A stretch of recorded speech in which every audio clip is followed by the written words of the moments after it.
Right, hi, my name is Chong.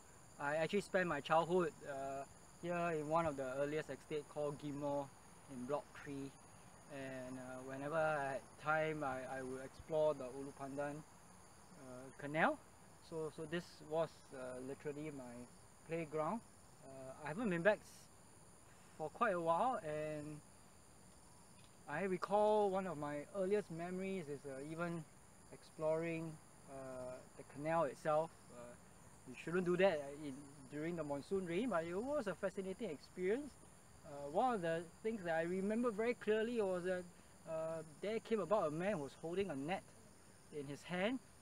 I was curious, I walked in, and that was the first time I saw a huge snake. It was probably about 1.5 meters long, but unfortunately it was motionless, and I felt quite sad for it that it was killed, probably without any reason at all. I think this place provides a sanctuary for animals like this. It provides a place for respite for many of the walkers and joggers here, even myself.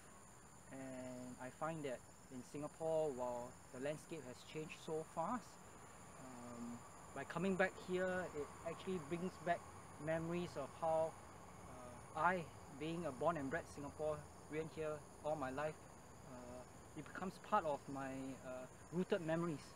And I think that's a very important thing, that as we change and reflect on what has gone by, we should seriously consider how we can protect and preserve a place like this. Yeah, that we should reconsider how greenery and green spaces like this can be retained for as long as possible. And if there's any need for development, maybe we should use more of the brownfield sites, places which are already urbanized. Maybe we could actually revitalize some of the old buildings or intensify them instead of building on a place that has taken quite a few decades, yeah, and it's still maturing, and may eventually be a good place, yeah, as a nature park for the residents here. Now, during the circuit breaker, I think it was kind of a shock to someone like myself, who, as an environmental educator, I bring people out to various nature reserves and nature parks in Singapore. So while I had the only chance to visit my neighborhood hill park, that's Woodlands Town Park East, I could see people, a lot more people than I imagined would be. And as a managed park, obviously things are kept clean and neat. However, in no way it will I think, replicate something that we see here. I mean, just within an hour coming here, I could hear quite a few different native species of forest birds, whether it's the greater racket-tailed drongo, whether it's the long-tailed parakeets, whether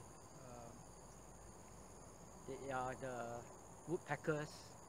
These are the birds that will not be able to thrive in a managed park, and these are only the things that we can hear.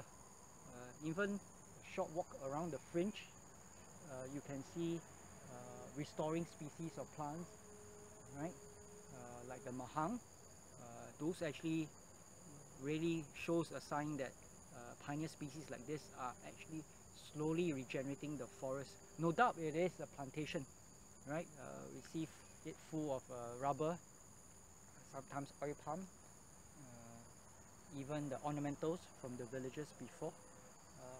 But with forest succession, this place becomes a more vital carbon sink. We are facing a climate crisis now, and these places will be important to help us actually postpone the global heating that's actually taking place already.